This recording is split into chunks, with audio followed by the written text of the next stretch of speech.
Head coach Ben Olsen here. There may be some bigger picture questions, but just focusing on tomorrow night, Vancouver, coming off a big win at home, another opponent that's just above us in the table. How's the team prepared this week to face this match? It's been quick. We had to, kind of recover physically and mentally from a good performance at home against Salt Lake. An important win for us because of, again, our home form has not been what where we wanted it to be. And now we have another chance to play a team that is right above us. And that's going to be a little bit of a theme throughout the last portion of the season. Whether it's teams that are all fighting to get in playoffs. Austin, we got Seattle, we got LA, we got a bunch of teams here that we can kind of go chase. And I think our team enjoys that. And I think that's a good problem to have right now. But again, looking forward to getting back at home and trying to pick up some points. All right, starting the room. Luis, good. Coach, of course, this team goes as far most of the time as Hector goes. Not having Hector on the field, how much of course it changes for you to more? Well, you don't replace Hector. However, we have some guys that can come in and fill in and still play the way we want to play and still get the results that we want. So it's just an opportunity for somebody else to step into that role for the short term. We don't think the injury is a significant one. It's nothing that's going to keep him out for months. It's more of a week to week injury, so that's good news when we looked at the scans. So we anticipate him coming back. But in the short term, it's just about who can step up. And it's not always one person that fills a role for a guy like Hector. It becomes collective, and everybody has to maybe be a little bit sharper and kind of pick up some of the things that we're going to miss from him. But again, it's an opportunity for someone. You miss, of course, the player, but in terms of the leadership that he has on the field, being kind of a coach inside the field, who might take the place, or who takes the place? We have enough experience on the field. It's that part is he's obviously our captain and a guy you want to see if you're his teammate in the lineup and you want to go to battle with. But whether it's Ponce or Artur, or Eric Sviatchenko, Franco Escobar, we got a lot of guys. Coco. I mean, these guys have been playing this game a long time, so that I don't worry about that part necessarily. Steve Clark, another guy who has been a big voice for us. So as much as we go, as Hector goes, we also have a lot of other voices, and that part I don't necessarily worry about, the moxie and the leadership tomorrow. It's just you miss a world-class player, and that's never fun. But again, it's as I said, it's opportunity for us to step up and show that we can win games without him. And for the most part, we've been able to do that. David, go ahead. Hi, Coach. Hey. The depth, right? Once again, you add another midfield depth with Junior Moreno, a guy you are familiar with him. Just introduce him. I've been trying to get Junior for a while. Finally, he's been able to. The circumstances were right that he could come to Houston. He's a guy that, as I said, I've worked with. The assistant coach, Juan Guara, has actually played a few years with in Venezuela. So we're very familiar with his qualities, both on the field and who he is as a person and a teammate. So I've always thought he'd be a good fit for this team. And we'll see. He took a trip over to kind of to Qatar there, and it didn't necessarily work out. But he's been not playing a lot over the last couple months. So that part is about evaluating him now that he's here and seeing where he's at and how quickly he can help this team. With the roster freeze on 9/13, like I asked Pat, do y'all have any plans with the injury concerns and everything to maybe alter any of the type of Our system? Training session? training sessions? I just lost my words for a moment. Do you have any? Is there any thoughts or concerns with injuries to alter or change the training sessions or even No. work on No, hydration? no.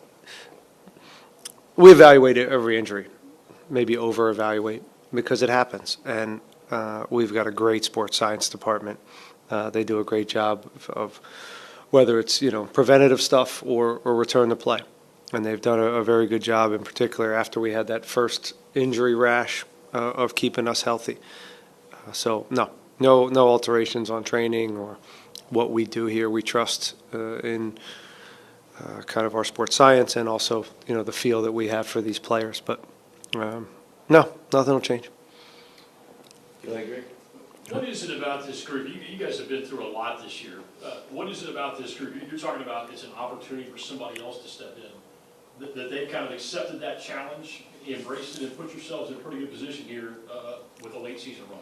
Well, I think it goes back to what type of characters, Pat and Asher have brought into this club.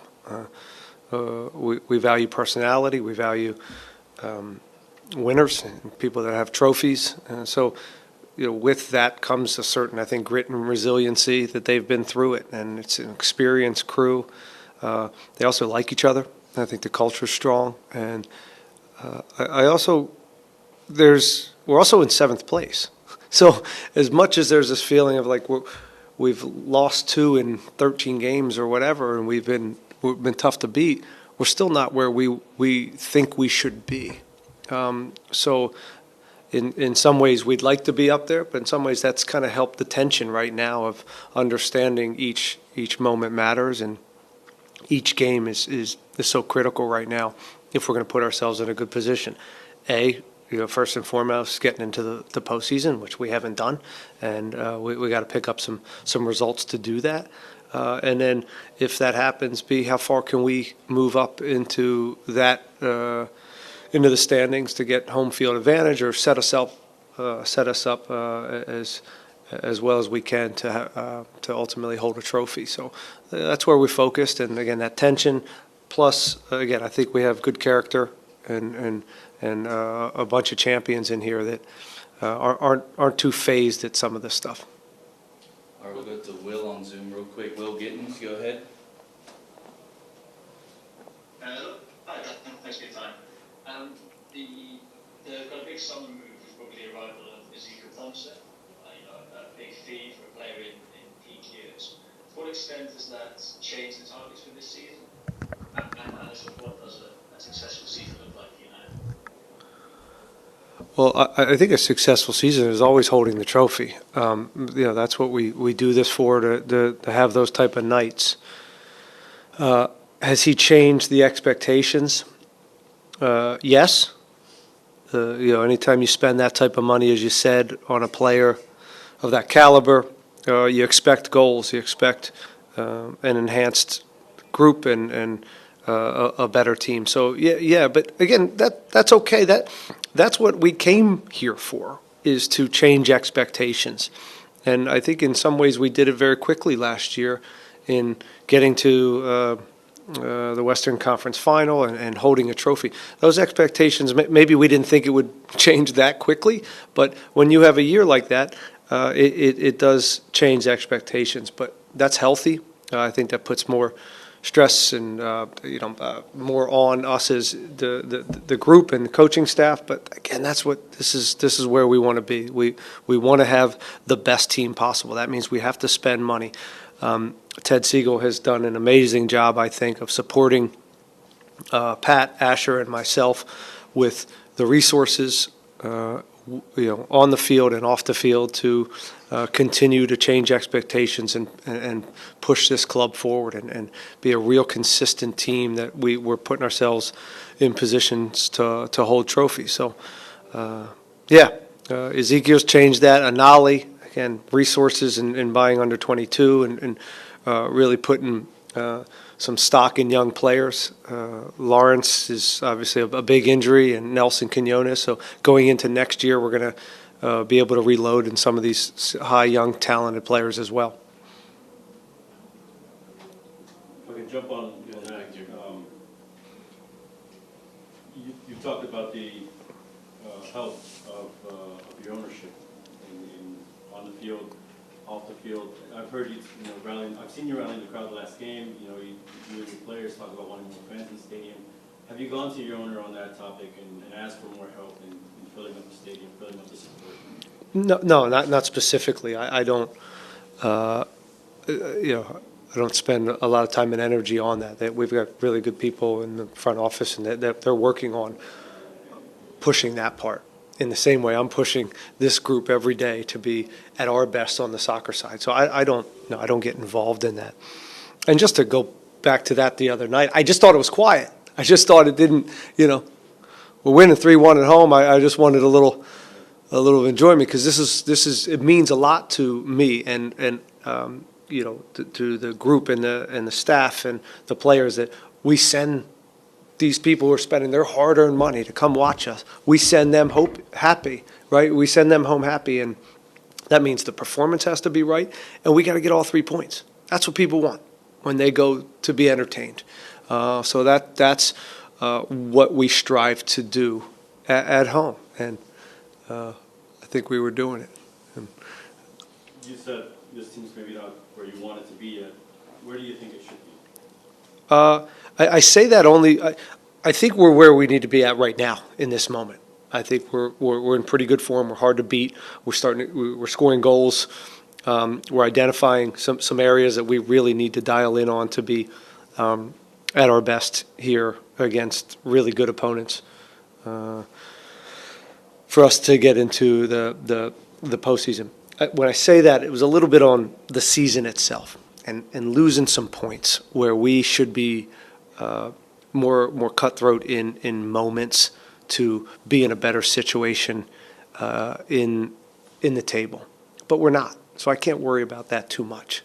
But yeah, some of those still kind of sting a little bit on not having 3 rather than 1. Too many ties where we lost a win late to a set piece, things like that. But as far as our form right now over the last 13, 14 games, it's been pretty damn good. And we're tough to beat. Defensively, we're sound. And we're slowly scoring more. We're slowly identifying more areas to threaten the goal. So we're okay, but there's a lot of season left. With the amount of money spent and the amount of money players brought in, some could probably say after a 4-1 win, they figured something out. But does it take a while to kind of get all the guys together after bringing in so many places? Yes, yeah, for sure. But the money is great. We're being supported, but there's a lot of other teams that are being supported, and there's a lot of money being thrown in this league. So some of this catching up with, staying up with a portion of the league that is also spending big. But when you get a guy like Ponce and you spend a record signing, it's hard to say, well, be patient and give them time, because you just spent all this money on a player that is of high worth. And the good news with Ezekiel is he's been to Russia, he's been to Spain, he's been all over the world. So he's packed his bags before, and that transition for every player is going to be different. You look at Sebastian Kowalczyk, and he's now playing at a high level. Last year, maybe he was figuring it out when he first came. So it took him a good 6 months to get there. Ibrahim Aliyu, same thing. It took him some time. So every player that you bring into this has a different adaptation time frame. We're very thankful that Ponce's adaptation has been like that. And, we expected that, again, because he's been well-traveled. So he's fit in defensively, unbelievable work rate. Offensively, he's figuring out each game how to play with our team. It's a different style than he's used to. He's coming underneath at times to support the game rather than always just running in behind. And that's what he's been used to throughout his career. So he's kind of fine-tuning his game and adapting to others and building relationships on the field. But I have been thrilled since he got here. The record would say it, that he's helping the team.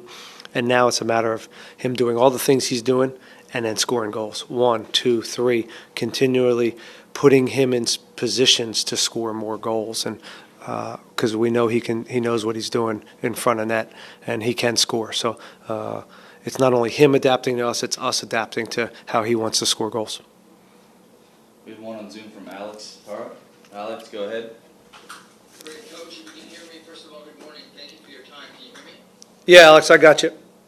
Great to see you, Coach. Pat was very complimentary about the hard work you have put in, your staff have put in.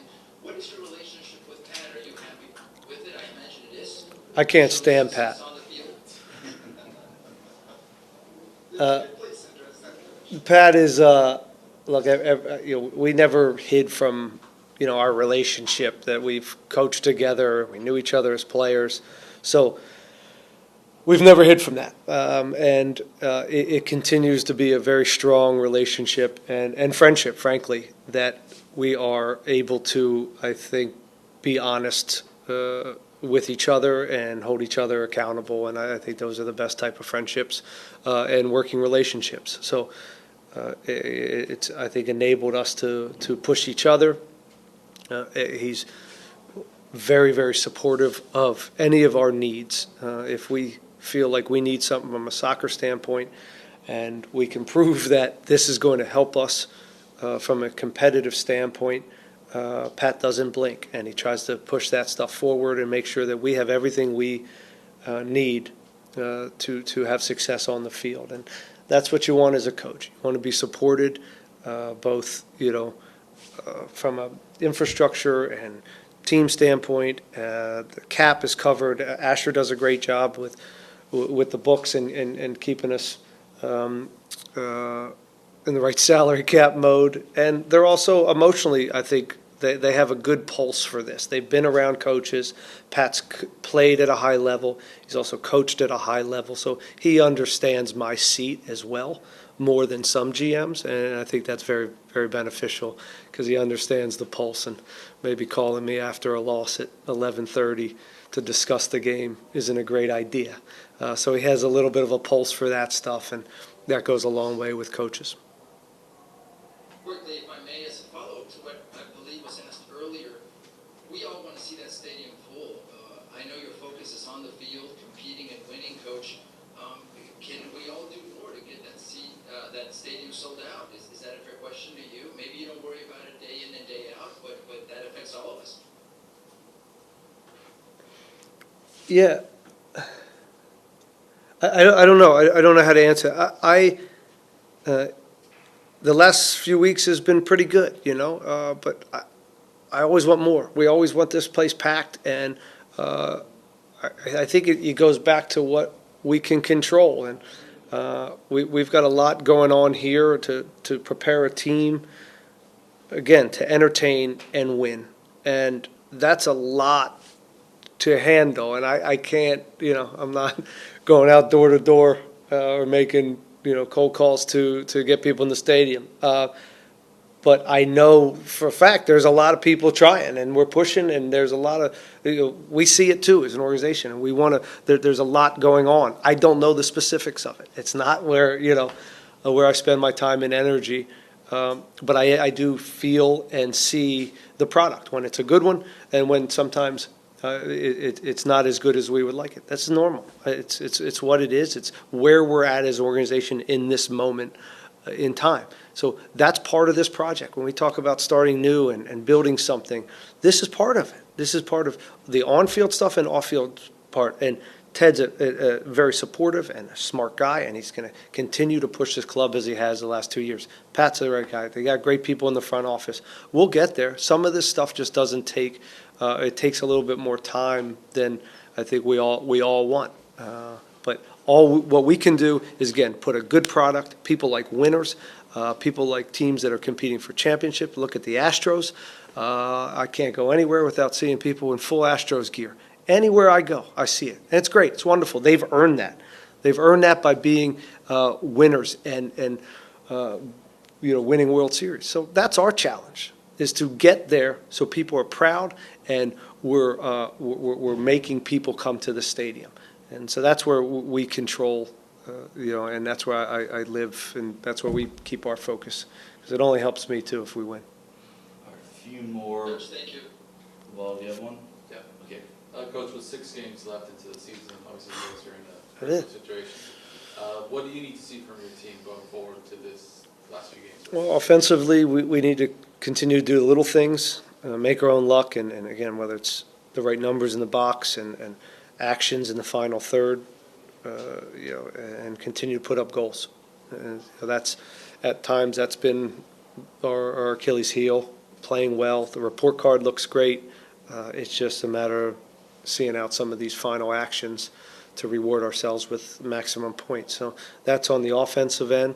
And defensive, the defensive stuff has been good. So just continuing with that and continuing to be collective in our defensive effort. That's one thing I believe in strongly, and I think is now cultural here and part of the game model. Everybody works. Everybody's going to work their tails off for each other, whether you're the forward or you're a center back. And so far, I think it's been pretty cohesive and collective. Even Ponce, you talk about what a big signing he is as a DP. He comes here, and you see his ability to work on the defensive end to me is as good, if not the best in the league as a number 9, and that's not by accident. When we scout players, that part's very, very important. How their reactions are and how they defend. It's just a very, very important part of our club. And that's what we've hung our hat on over the last year and a half. We get some credit for, possession and playing an aesthetically pleasing game at times, but really the defense has been where we've excelled if there's over the last year and a half. You guys are hopefully going to make the playoffs. That's expectation, right? This will be at least that's what Pat said. You guys will be the second consecutive year since I believe it was 2013. What does it mean to be in this position with after everything you guys have been through? Yeah, it means nothing. Frankly, it means nothing. We're not in the playoffs. We have, again, the GM and coach mentality sometimes is a little bit different in that way. But that's okay. Again, we have Vancouver tomorrow. That's where I live, and it's all about getting points. And if and when we can get in the playoffs, great. Then we'll redirect our goals from there. But to me, that's the first one, because that means you get to compete for a championship. You get to compete for that one night of glory, and that's where I'll live for now. So tension's still high. Again, still can't believe that we're in 7th right now. You make a win. You get 7 points in the last 3 games, and you really go nowhere. And so that's what this is. It's week to week, so you can't let down, and we just got to focus above us and the teams we're playing and trying to move up the table. I think Herman has one on Zoom. Herman, go ahead. Hey, man. Good morning, good afternoon. Hi, Herman. Sitting in 7th, you're playing the team directly above you in the table. You pride yourself in defensive work. You just said it yourself. You feel it's your team's strength. When you visited Vancouver, it was Olsen's debut right before the Leagues Cup.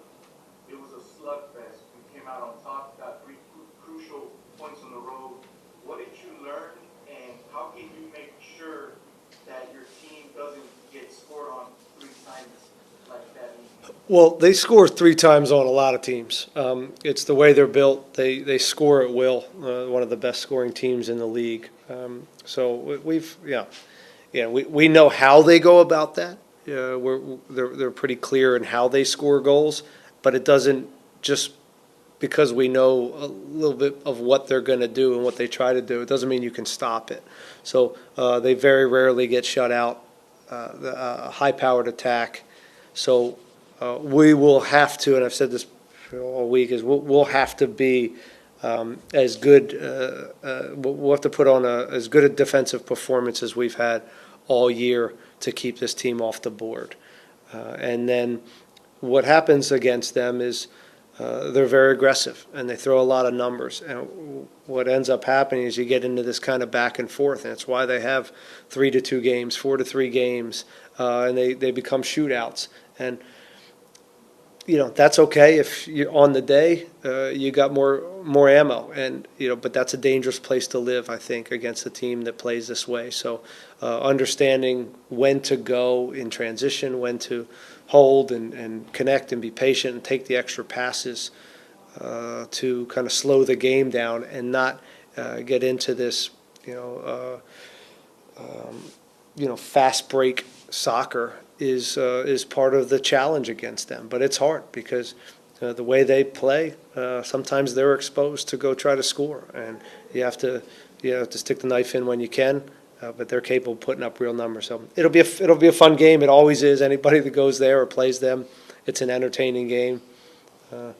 And I guess the less entertaining we can make it, the better. All right, we have time for one more here, and I'm gonna have to wrap it up. You were talking about Hector Herrera, Ponce, our great defense with Steve Clark. Is there any one player that you would want to center the team around or build a great team around, or one group of players? Do you have specifics that you want to build a great team around? No, we don't have I know it's kind of cliche, but we're a collective team. We don't. Of course, Hector's the man, and that's kind of been from the start. Where the game model, a lot is built around Hector Herrera. That's where we started. We worked backwards from Hector when we were building kind of this team and how we were going to play. That's very important. But within that, we try to preach a group effort on both sides of the ball, and that everybody's engaged in this. So I'm not trying to skirt your question, but I just don't like singling out players. Hector's. We'll say Hector. He can handle the pressure. He's used to it.